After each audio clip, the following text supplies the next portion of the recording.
The Burlington Community Foundation has released its newest vital signs report, a snapshot of the city's strength as well as the challenges for local residents. The findings were unveiled at a community event yesterday where local businesses, nonprofits, and residents came together to discuss what comes next. Jessica Kaitting reports.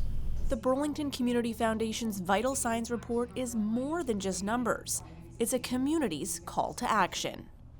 So Vital Signs is Canada's most extensive community-driven research led by Community Foundations of Canada across the country and implemented locally by community foundations. So we look at our hyper-local data as a city in Burlington and then use those indicators to help inform our granting, our giving across the community, aligning resources to where they're most needed in the community, but also to spark civic engagement and conversation across the community. Community leaders, nonprofits, and residents heard about the report's key findings and then sat at tables to discuss how to turn the data into real solutions.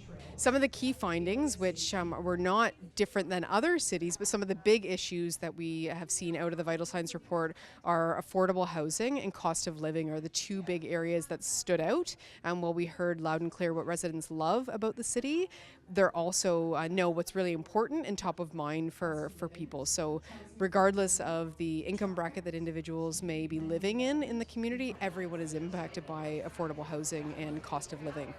Despite those areas that can be worked upon, 8 out of every 10 residents have a very positive view of their quality of life here in Burlington. Some of the things I think that are no surprise is that people love the green spaces and parks and access to waterfront. They love the geography and the natural climate, but people don't think we're doing enough to preserve those spaces. So when it comes to conservation and preservation and engaging young people in conversations about climate action, well, those are the things they enjoy. What do we need to do to preserve and maintain those elements that make this such a great city? And that was a jumping off point for the various table discussions. So our table conversation was really interesting because it was a blend of both corporations and nonprofits in the community. And we're just talking about ways to strengthen the community, but also to create some urgency around issues and problems and challenges and tackle them in a quicker way by working together. And I think that's what Megan Trigano, who the CEO of the Burlington Community Foundation, also said, that collective action is really the way to go for community growth, community impact, and to create a really strong and thriving community of Burlington. At our small group, you know, one of my table mates was talking about the importance of making sure people know what the issues are. A lot of people think everything is just hunky-dory on all of the issues, and so making sure that we tell people, and by pulling folks together and creating an opportunity for them to dig into the data and to have conversation about what it means for them and their neighbors, I think is really important. The Burlington Community Foundation hopes the report will continue to guide conversations and inspire collective action throughout the year.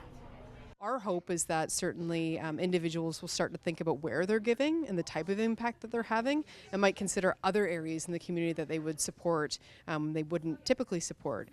The foundation says the report is only the starting point.